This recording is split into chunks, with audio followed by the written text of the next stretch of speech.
how to set up Wix invoices for your businesses. So let's head over right here to the search right here and search in here for invoice. So you can see your invoice right here. And if indeed you can see it, you can head over and then just install some applications that can actually do it. So on me, I have it on my tools and settings. We have in here our invoices. So click on this invoices right here. It's actually on the settings page. So you can actually manually get it right there. So here's our invoices. Click on this get started. So I haven't set it up yet, so I'll just show you how it looks. Now in here, I have in here my business name. So I'll head over and put in here my business email.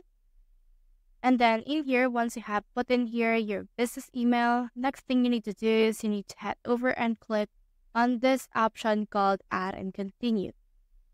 From in there, this will load this particular page. And then from in there, it will show you the dashboard of the invoices. So as you can see for now, we have this new invoice option. So this will serve as a template. So you can head over and then edit that out to your liking.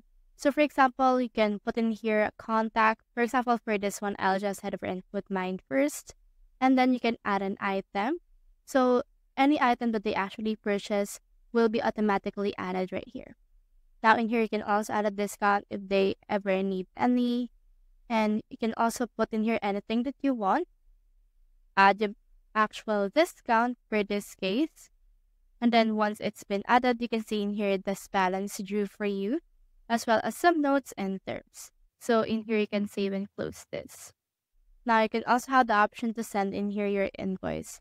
However, if you want to customize what it looks like, you can head over and then click on the customization that actually occurs when you ever try to click on one.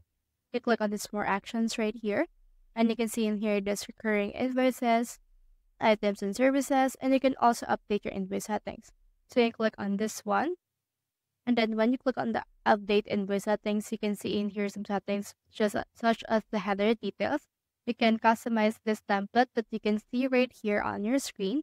Depending on your liking, you can add price codes, pay links, you can add your business info, so it will be automatically added, as well as everything that's been added right here. So that's how you set up Wix invoices for your businesses. Hope we help.